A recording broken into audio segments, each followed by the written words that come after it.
सिंदखेड राजाचे आमदार राजेंद्र शिंगणे कुठेही जाणार नसल्याचा दावा राष्ट्रवादी अजित पवार गटाच्या सुनील तटकरे यांनी केलाय। मात्र ज्या बँकेसाठी राजेंद्र शिंगणे सत्तेमध्ये अजित पवार यांच्यासोबत सामील झाले तो वाद काय होता आणि नाईलाजास्तव सत्तेमध्ये जावं लागलं असं शिंगणे यांनी नेमकं काय म्हटलंय पाहूया।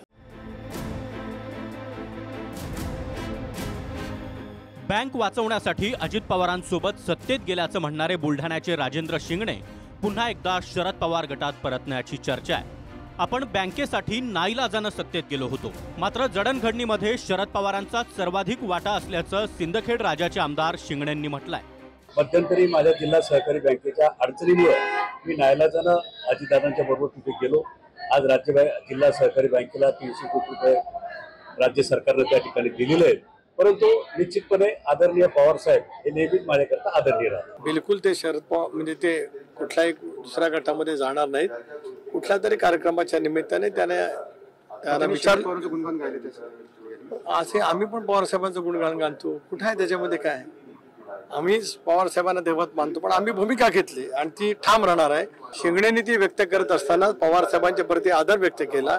एकतर भारतीय जनता पक्षाचे लोक आदरणीय पवार साहेबांचं कौतुक करत असतात, त्याच्यामुळे हा त्यांचा मनाचा मोठेपणा आहे। खरं तर राजकारणात राजकारण होत राहतं, पण काही वैयक्तिक संबंधही असतात आणि शिंगणे कुटुंबाचे आणि आमचे अनेक दशकाचे प्रेमाचे संबंध राहिलेले आहेत।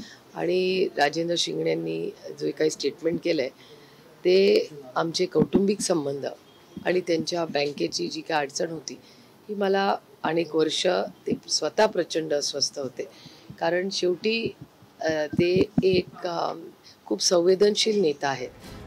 डबघाईतल्या बुलढाणा बँकेला अजित पवार 300 कोटींचं सॉफ्ट लोन देणार असल्यानं आपण शरद पवारांची साथ सोडत असल्याचं शिंगणे यांनी म्हटलं होतं।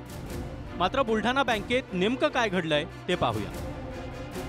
बुलढाणा बँकेवर प्रशासक नसताना राजेंद्र शिंगणे बँकेचे अध्यक्ष होते। बँकेनं सूतगिरणी आणि कारखानदारांना दिलेलं कर्ज वसूल न झाल्यानं बँक अडचणीत आली, त्यामुळे बँकेवर प्रशासक बसला। मात्र बँक प्रामुख्यानं ज्या सूतगिरण्या आणि कारखानदारांना कर्ज दिल्यामुळे अडचणीत आली त्या संस्थांवर तेव्हा कोण होतं तेही पाहूया। पैनगंगा सहकारी सूतगिरणी बुलढाणा बँकेचं कर्ज जेव्हा थकीत होतं तेव्हा या संस्थेमध्ये राजेंद्र शिंगणेच प्रमुख होते।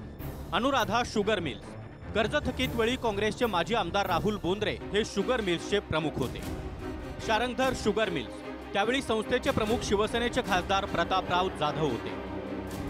वीर जगदेवराव सहकारी सूतगिरणी संस्थेचे प्रमुख भाजपचे चैनसुख संचेती।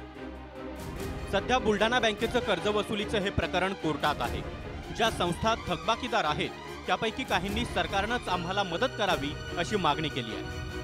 तुर्तास आता सरकारनं बँकेला मदत केली आहे असं म्हणत राजेंद्र शिंगणे यांनी पुन्हा एकदा शरद पवारांकडे परतण्याचे संकेत दिले आहेत। साहेब, आमदार राजेंद्र शिंगणे म्हणताय की मी धन्यवाद अजित पवारांसोबत गेलो। धन्यवाद साहेब, आमदार राजेंद्र शिंगणे म्हणताय की मी धन्यवाद अजित पवारांसोबत गेलो। धन्यवाद। जवळपास 30 वर्ष झाली मी त्यांच्या नेतृत्वाखाली काम करतो आणि माझ्या जडणघडणीमध्ये राजकीय जडणघडणीमध्ये मी मान्यच करतो की आदरणीय पवार साहेबांचा त्याच्यामध्ये फार मोठा वाटा आहे आणि हा आयुष्यभर त्या बाबतीमध्ये मी निश्चितपणे ऋणीच राहणार आहे। परंतु मध्यंतरी माझ्या जिल्हा सहकारी बँकेच्या अडचणीमुळे मी नाईलाजानं अजितदादांच्या बरोबर तिथे गेलो।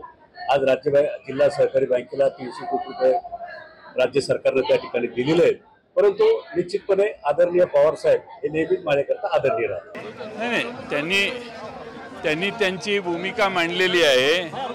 त्यांनी शरद पवार साहेबांच्याबद्दल आदर दाखवलेला आहे। हा, पण ठीक आहे ना, ते त्याचं विश्लेषण तुम्ही करायचं। Bureau report, TV9 Marathi.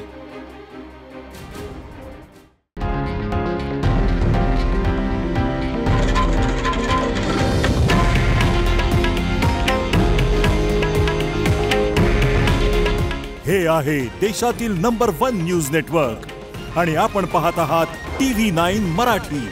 काळजी तुमची, हित महाराष्ट्राचं।